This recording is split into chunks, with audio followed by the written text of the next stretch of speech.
My name is Eleanor Rose Thompson, but most folks here in Fairview know me as Grandma Ellie. I'm that lady with the homemade breads at the Saturday market, the one who never misses the 6 o'clock church service, with a reserved smile, and eyes that carry a story no one imagines. Today I'm 78 years old, with over half a century of silence weighing on my shoulders.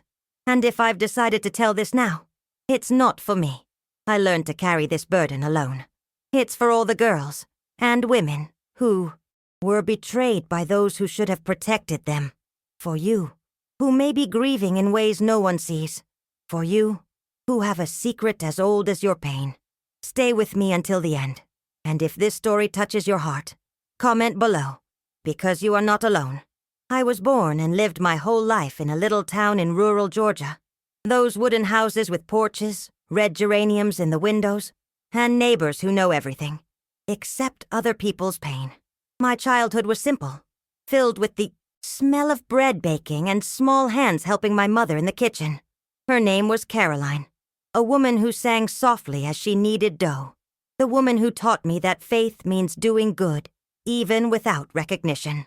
There was also my father, Ernest, a quiet man with calloused hands who left before sunrise and returned with his back bent from picking cotton. And us kids, me, Paul, and little Rosie, were my mother's whole world. Her joy was watching us grow, but that joy lasted only until May 12th, 1957. It was drizzling that Sunday, as if the sky already knew what was coming. I woke up frightened by my mother's cough. It was different, deep, cutting, and when I entered the room, I saw her lips tinged blue. She forced a smile and said, "It's just a cold, my flower. You'll see. It'll pass." But it didn't. My father didn't go to the fields that day. He saw her condition and decided to take her to the hospital in the next town over. Before he left, he put his hand on my shoulder and said, "You? Look after your siblings, Ellie. I'll be back soon." That was the last time I saw my mother alive. She looked at me from the car, wrapped in a dark blanket, and whispered, "Take care of your brothers." A promise I tried to keep, but that same day, I would lose far more than her. The day dragged on like a grief without a name. I made lunch the way my mother had, invented games for the little ones, and clung to routine like someone clinging to a branch in a flood. My grandfather, August Thompson, spent all his time sitting on the porch, watching the rain. A man everyone respected. Tall, with a firm voice, rough hands, and eyes as cold as wet stone. After my grandmother died, he came to live with us. They said he was a man of respect, but I learned early that monsters don't hide under beds. They sit at the table, say grace before dinner, and call themselves family. That night when my father returned from the hospital alone, I already knew. His eyes said it all. Red, hollow, empty. "Pneumonia was already advanced, daughter. There was nothing they could do," he said. I felt the world crack beneath my feet. "What do you mean?" "She was here this morning. Now she's gone?" He held me. The smell of rain soaked my clothing, but nothing was as wet as the hole that opened inside me.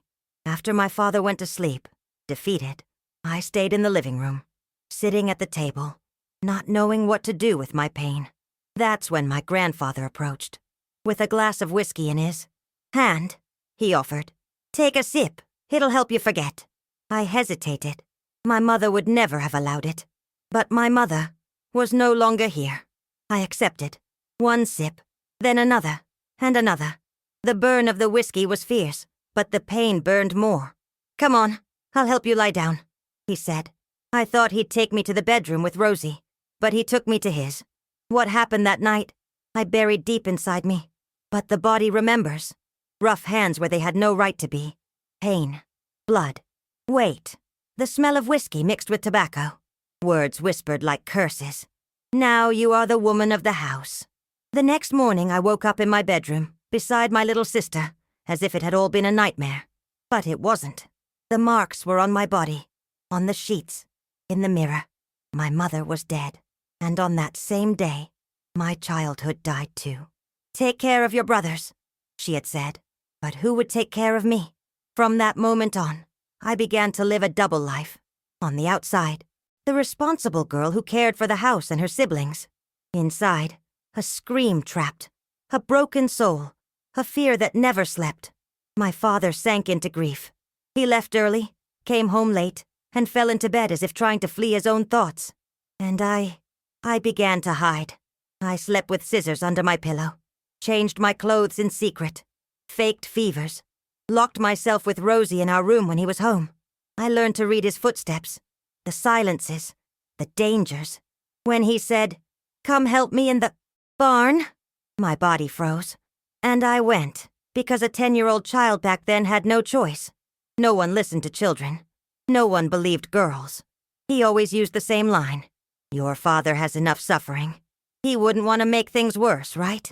He used my love for my father as a weapon, manipulated me with guilt, fear, and silence. And I stayed quiet, because I thought if I spoke up, I would kill my father with grief, because I thought it was my fault. And so I lived, one day after another, as if I were dead, but walking. Time passed like an endless winter. I didn't even know what it meant to truly smile. Every day was a silent battle, every night a prison without bars. But God, He never sleeps. It was an afternoon in March 1958. The sky was heavy, clouds gathering, wind whistling through the cracks in the house. Paul and Rosie had gone to a birthday party at the neighbor's farm. My father left early to sell vegetables at the Fairview market. I was alone, with him. As I cleaned the wood stove in the kitchen, I heard a voice that froze my blood. "Come here, Elena." My hand gripped the rag so hard it almost tore. I answered without looking up. "I can't now. I have to finish before Daddy comes back." It was the first time I disobeyed. A simple sentence, but inside me it felt like a scream. He came toward me with angry, heavy steps, grabbed my arm tightly. I felt my skin burn under his fingers. "Who do you think you are, talking back to me like that? Forgot who's in charge here?" He began dragging me toward the bedroom. I resisted as best I could, kicking, pushing, biting. I knew it might be useless. But that day I didn't want to die in silence. And then we heard it. The wheels in the muddy yard. My father's truck arriving, earlier than expected. My grandfather let me go harshly, pushed me back toward the kitchen, and said through clenched teeth, "Go see who's here." And not a word. Understand? I staggered to the window, heart pounding in my throat. It was him, my father, getting out with bags in his hands, and a wrapped package that I'd later learn was fabric for a new dress. He entered smiling lightly, unaware of what had almost happened. But truth always finds a way to be revealed. As we put away the groceries, he brushed against my arm, right where my grandfather's fingers had left bruises. I flinched. A whimper escaped me. He stopped, took my arm gently, saw the purple mark. "What is this, Ellie?" I tried to lie. I hit myself, cleaning under the table. But he didn't believe me. His eyes studied me as if piecing together an old puzzle. That night he said he'd check a noise in the barn. I knew he suspected. I knew he wouldn't turn a blind eye anymore. And in that moment, a seed of hope sprouted in the middle of my desert. Maybe, just maybe, someone would finally believe me. That night the house was quieter than ever. Rosie and Paul slept. I was washing dishes, trying to act as if everything were normal. But my entire body trembled. Suddenly I heard footsteps behind me. "It's been a while since we've had a moment alone," he said, his voice low and hoarse. I froze. The smell of tobacco and whiskey hit me like a punch. "Daddy's been all over you, hasn't he? But he doesn't need to know everything." His hands landed on my shoulders. And then a voice rang out, strong, cutting. "What's going on here?" It was my father, in the kitchen doorway, his face hard, eyes blazing. My grandfather took a step back, shook the hands off me as if they were hot coals. "Nothing, son. Just talking to the girl." "Talking? Does that look like talking to you?" The kitchen became a battlefield. The sound that followed I'll never forget. A solid punch, a body hitting the floor, breaking glass, furniture scraping. I curled up in the hallway, hearing everything with my heart screaming. And then, silence. I ran back. My father was standing there, his fists bloody. My grandfather lay on the floor, his head slammed, against the stove, motionless. "Daddy, is he—" My father knelt, felt his pulse, then looked at me with the saddest eyes I've ever seen. "Go wake Paul, and tell him you saw nothing. Nothing. I just nodded. My grandfather was dead. The nightmare was over. But the price was silence. That night, after everyone left and only we remained in the kitchen, he held my hand and said, "One day, when you're ready, I want you to tell me everything. But not today. Today, you saw nothing." I promised. And for many years, I kept that promise. But inside me, a feeling was born that I hadn't known before. It wasn't fear. It was peace. My grandfather's death was ruled an accident. He slipped, was drunk, hit his head. No one questioned it. No one wanted to know. Maybe in a small place like Fairview, people know when it's best to leave some secrets buried. But I knew. My father knew. And deep down, I think God knew too. After that, our home didn't become a paradise, but it ceased to be a hell. Fear left the door along with that simple wooden coffin. In the months that followed, my father tried, in his own way, to rebuild our family. Learned to braid Rosie's hair, bake bread, even if the edges burned, and to laugh again.